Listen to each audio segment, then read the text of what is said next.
Correção do FGTS 99 a 2013 até 2023. Isso não pode ser julgado dessa forma. Acompanha comigo que você vai entender. Olá, seja muito bem-vindo. Eu sou o Nakamura, professor e advogado há mais de 11 anos, trazendo as últimas informações diretamente de Brasília, inclusive documentando as minhas idas ao STF. Então já se inscreve no canal para você não perder nenhuma informação. Pessoal, o que acontece? Correção do FGTS. Você já sabe que diz respeito ao saldo em relação ao tempo que o seu dinheiro ficou preso na sua conta do FGTS. Então, essa correção busca trazer o índice verdadeiro, pelo menos da inflação. Pelo menos da inflação. É a nossa perda do poder de compra. A inflação é quase que invisível no curto prazo, mas no longo prazo ela faz um estrago danado. E nos últimos anos foi mais fácil de ver a inflação, porque a gente viu esse aumento desenfreado dos preços em todos os setores, né? Carne subiu, leite subiu, gasolina subiu, o preço do carro subiu. Claro que existem outros fatores, mas a inflação está presente em todos eles. E aí, você pode se perguntar, tá, doutor, mas essa correção da FGTS, né? Ela vai fazer o que por mim? Eu tenho como colocar um dinheiro na conta? É isso que a gente está brigando. Por quê? Porque estudos indicaram, inclusive esse estudo já está no processo no STF, que quem tinha dinheiro em 99 na conta do FGTS e sacou em 2013, sacou aproximadamente metade do valor que deveria ter sacado, mesmo que nominalmente apareça lá, você tinha 15 mil reais, sacou 18 mil, mas sendo que você deveria ter sacado o dobro disso. Vocês estão compreendendo? Vocês já devem ter visto também, né, um estudo mostrando que R$ 100 em 94 compraria aproximadamente, aliás, R$ 100 de hoje equivale a R$ 17 de 94. Então só aí a gente vê o estrago da inflação. E para 99 é quase a mesma base ali. Então é uma injustiça muito grande você julgar procedente essa ação e não restituir o bolso dos trabalhadores brasileiros. E o que o ministro Barroso está fazendo, né? Primeiro de tudo, você pode pedir uma análise completa, tem custos, mas aí você está contratando um dos maiores escritórios do país com atuação diretamente em Brasília para garantir o seu recebimento. Porque se você, eu tenho um advogado que não cobra entrada. Primeiro, esse advogado ele tem que ter o conhecimento técnico. E segundo, ele tem que ter caráter. E nós estamos aqui há anos botando a cara no YouTube para garantir os direitos dos nossos clientes, tá certo, pessoal? Então, entre em contato ali no WhatsApp, e eu vou deixar também no comentário fixado. Bom, no voto do Barroso, olha que bacana, ele coloca direito fundamental social do trabalhador, a correção das contas, fala que o que está questionado aqui é o critério de remuneração da conta do FGTS referente a TR mais 3% ao ano, tá? Ele sustenta aqui que a TR não é um índice de correção monetária, de modo que a fórmula gera perdas aos trabalhadores. E por que é desde 99 e não desde 94, que é quando surgiu o Plano Real? Porque em 99 é que teve a alteração da forma de cálculo da TR, da taxa referencial, tá bom? A taxa referencial também é utilizada na poupança, né? Só que a poupança já é o dobro do que é o índice de correção do FGTS. Eu já vou chegar lá, já vou te explicar melhor, tá? Tem gente já virando a cara, falando, a poupança não rende nada. E para quem manja de investimento, realmente não... Mas calma que eu já vou falar sobre isso. Beleza? Vamos seguir o raciocínio aqui para a gente não se perder.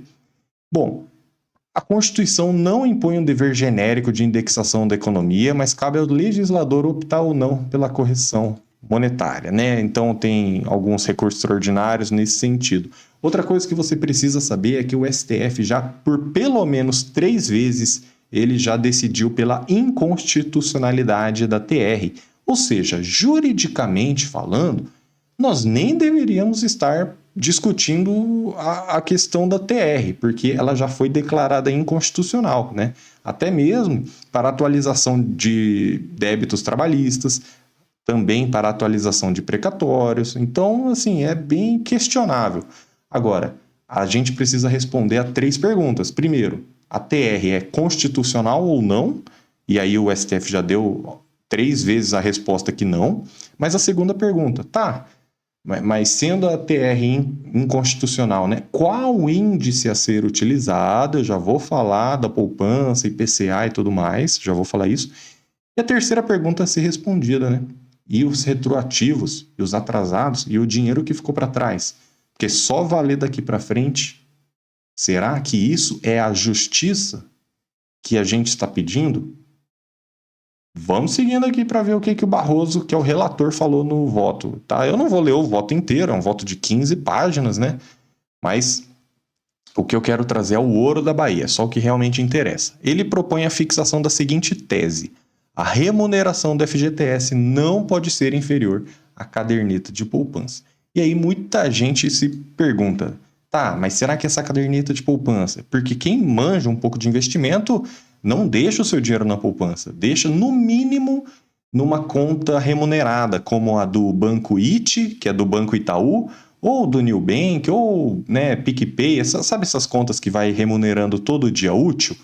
Essas contas, elas geralmente estão atreladas ao CDI, né, que é quase a taxa Selic na prática. Aí tem que descontar o imposto de renda, mas dá quase isso. E atualmente está dando quase que 1% ao mês. E a gente sabe que a poupança rende muito menos do que isso. Inclusive, em 2020, a poupança perdeu para a inflação. Então, quem deixou dinheiro na poupança acabou perdendo dinheiro. Aí você fala, mas então essa poupança aqui não vai ajudar em nada. Mas aí que tá. Nós, advogados, também pensávamos assim, né? Nós temos grupos de advogados e conversando, falando, não, mas o que a gente usa nos processos? Geralmente a gente junta a planilha de cálculos, trazendo ou o IPCA, né, Índice de Preços ao Consumidor Amplo, ou o INPC, o Índice Nacional de Preços ao Consumidor. São bem parecidos e levam em conta uma cesta de produtos, né? Então, ele reflete a inflação real que eu e você enfrentamos no mercado todos os dias. Isso sim é a inflação. Então não adianta falar a inflação foi de 0%. Aí você vê que a carne subiu, o leite subiu, a comida subiu, o produto de limpeza subiu, o carro subiu, gasolina. Então não é zero, né? Então não é zero. Então esses índices buscam corrigir a inflação, mas eu já vou falar sobre a poupança, tá? Beleza. Ele trata da hipótese e tudo mais, né? Beleza, show de bola. Ele faz aqui um apanhado do processo, do que está sendo julgado, e aí vamos para o mérito. Opa! Aí ele começa, pessoal. O ministro Barroso, para quem não sabe, é um grande professor de direito constitucional. Eu sou pós-graduado especialista em direito constitucional pela IDCC e o ministro Barroso é um professor e também membro honorário da IDCC. Olha só que bacana. Então a gente vê o FGTS na Constituição. FGTS é um direito social, artigo 7º, inciso 3º da Constituição Federal, destinado à melhoria da condição social. Os valores recolhidos integram o patrimônio do trabalhador na forma de uma poupança compulsória. Então, uma poupança obrigada. Você está trabalhando com carteira assinada? Você tem direito ao FGTS. Mas daí fala, tá, direito, mas é um dinheiro que fica preso lá na conta. Você tem que, para sacar, você tem que ser demitido, é aposentado, é doença grave, é financiar imóvel pela Caixa. Então, tá, é um direito? Show, é um direito. Mas então, se esse dinheiro está preso, ou né, deveria deixar sempre liberado para o trabalhador, ou pelo menos corrigir pela inflação. Pelo menos. A gente não está falando em investimento, a gente está falando em não perder o poder de compra, tá? Beleza. Tá bom. Aí Barroso começa muito bem falando aqui do direito, falando que é um direito em nome dos trabalhadores e tudo mais, os recursos do fundo aqui utilizados, né? Quem que é o agente operador? É a Caixa Econômica Federal, ficando com o dinheiro do trabalhador. E aí ela vai utilizar para subsidiar programas de habitação e tudo mais. Beleza, até aí, né, não tem problema. Agora, qual que é o problema aqui? É a rentabilidade do FGTS. Essa taxa não reflete a inflação. É um reajuste inferior à desvalorização da época do valor dos depósitos em prejuízo dos trabalhadores. Então, às vezes você vê lá, né, o crédito JM caindo todo mês, você fala, opa, meu dinheiro está rendendo. Balela, não está rendendo nada, está perdendo para a inflação. Aí o que acontece? A União fez a defesa, né? A Caixa Econômica também fez a defesa. Ele fala, eu estava a poucos metros do ministro Barroso quando ele falou aqui das formas de lidar com a inflação, né? Inflação corresponde à perda do poder de compra da moeda, tá certo, pessoal? Então a gente sabe, né? Em 94, R$ 1 comprava muita coisa, R$ 100 comprava um carrinho de supermercado inteiro. Hoje, R$ 100 não compra nem 3 sacolinhas de mercado.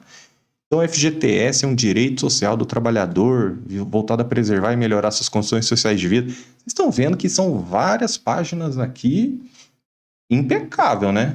Quem está lendo isso aqui, mesmo que tenha um pouco de juridiquês, mas você está vendo, você fala, não, mas que isso? Isso aqui é uma aula de direito constitucional, né? Tá falando bem aqui, tá falando, ó, inflação, patamar elevado, tá enraizada na economia, o trabalhador, aqui, ó, remuneração do capital, você fala, ué, mas como é que, né? Esse voto é nosso, Barroso é nosso, tá votando a nosso favor. O que está acontecendo aqui, doutor? Explica pra gente. Pessoal, e de fato, Barroso começou o voto dele, o meio do voto aqui também, falando, ó, a inconstitucionalidade do modelo atual. Tá tudo indo bem. Tanto é que quando a gente estava na sessão, claro, é uma sessão solene, a gente não pode ficar falando, mas os advogados se entreolhavam, né, a cada avanço do Barroso falando de justiça social, a gente fala, o Barroso vai votar a favor dos trabalhadores, ele é o relator, né, e ele fala, ó, é diferente, ele é seguro, porque, né, tem a garantia da União, mas ele é diferente de um investimento. O investimento, você escolhe, você quer investir em ações, em fundos, no Tesouro Direto, você quer tirar o dinheiro do investimento? Então, beleza. Até aí, pessoal. Ó, já estou na página 12 do voto do Barroso, 12 de 15 páginas total, e não tem um A para falar. Tá show de bola até agora. Aí, beleza. Aí fala aqui, né, é um encargo e tudo mais, e tá falando da justiça social. Fala, rapaz, que coisa boa esse voto. Mas aí, pessoal, a gente vai avançando para no finalzinho do voto, ele traz os efeitos temporais da ação, a modulação de efeitos. O que é essa modulação de efeitos? É quando o STF ele limita os efeitos de uma decisão dali para frente. Você não precisa acreditar em mim, procura no Google, ó, modulação de efeitos, né? Eu pesquisei no Google, modulação de efeitos. O objetivo da modulação de efeitos das decisões judiciais é proteger a segurança jurídica e o interesse social. Você fala, opa, coisa boa. Então, o STF ele pode julgar a favor de um pedido, mas ele vai modulando, ele vai limitando os direitos daquela decisão para valer dali para frente. Geralmente resguardando os direitos de quem já entrou com a ação. Por isso que é importante você entrar com a ação quanto antes, fazendo os cálculos primeiro, né? Pode ser com o nosso escritório, pode ser com outro também, não tem problema. Você está aqui pela informação. Tá.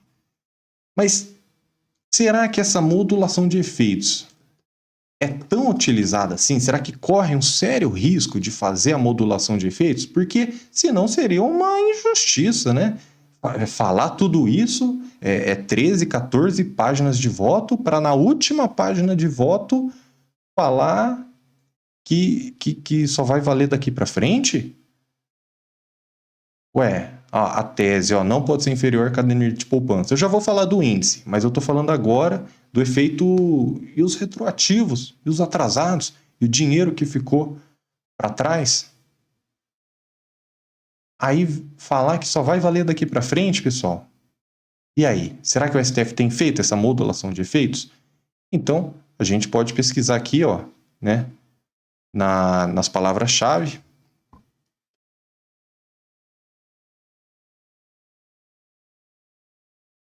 Quando a gente digita modulação de efeitos, aí a gente tem um panorama de que o STF vem utilizando muito essa modulação de efeitos. Por exemplo, em mais de 1.080 acórdãos teve modulação de efeitos e em mais de 8.300 decisões monocráticas teve modulação de efeitos. A modulação de efeitos é sempre ruim? Calma. O que eu falei que modulação de efeitos? É você ir modulando a decisão, né? Você concede, mas você vai... Não, mas só daqui para frente, ressalvado quem já entrou com a ação e tudo mais. Ela não é sempre ruim, mas geralmente ela vem limitar o direito de quem seria beneficiado pela decisão, mas às vezes por não ter entrado com a ação, vai ficar de fora. Vai ficar de fora. E olha o tanto de vezes que o STF tem feito a modulação de efeitos. São muitas decisões. E aí, valer só daqui para frente, aí realmente seria um absurdo. O que nós acreditamos, né, pessoal? Realmente, dinheiro, pagamento automático, aí é muito difícil. Eu vou fazer um vídeo sobre isso. Mas pagamento automático na conta do trabalhador, sem precisar entrar com a ação, vai ser muito difícil isso acontecer. Agora, só daqui para frente também é outra injustiça. E caderneta de poupança? Pessoal, nós temos feito cálculos, né, recalculando ali, que mostrou que, olha, para alguns casos a caderneta de poupança não é tão ruim assim, tá? Então, o índice a ser utilizado, a gente vinha utilizando INPC e IPCA, mas beleza, a caderneta de poupança, por incrível que pareça, mesmo que você entenda de investimentos, acompanhe o próximo vídeo que eu vou mostrar na tela o cálculo que a gente fez de um cliente, vou esconder o nome, vínculos e tudo mais, né?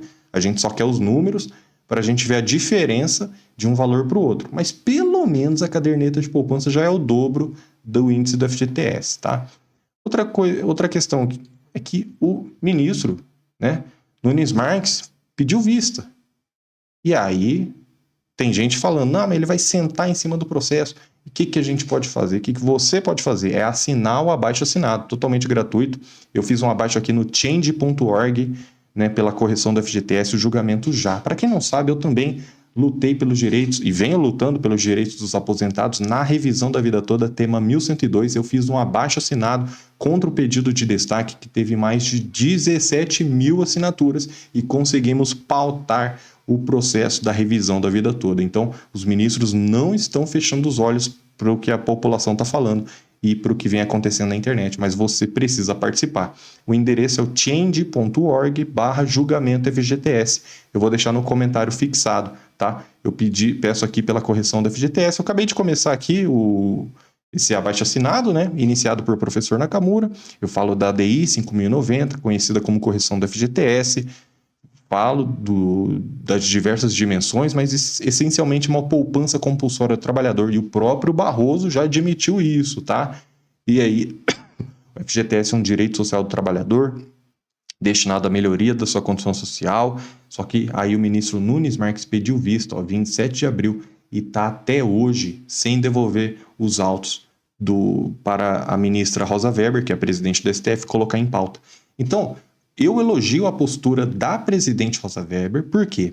Porque ela vem colocando em pauta processos que estavam suspensos. Em vez de ficar colocando um monte de processo novo, ela quer arrumar a casa. Ela vai ter apenas 1 ano na frente da presidência do STF e ela está colocando os processos para julgamento. Só que aí teve esse pedido de vista. E aí a gente tem o abaixo-assinado que você pode e deve assinar, é de graça, não precisa ser cliente, não precisa ser nada, não precisa ter entrado com ação nem nada.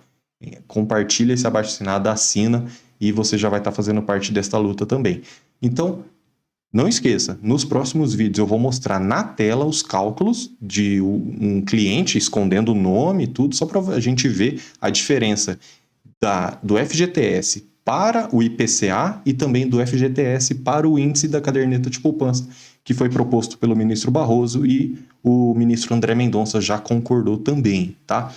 E aí, uma coisa muito interessante no final do julgamento, né, foi quando o ministro pediu vista, o ministro Nunes Marques, Aí o Luiz Fux interrompeu e falou: olha, tá bom, analisa, mas coloca na conta também os retroativos dos trabalhadores.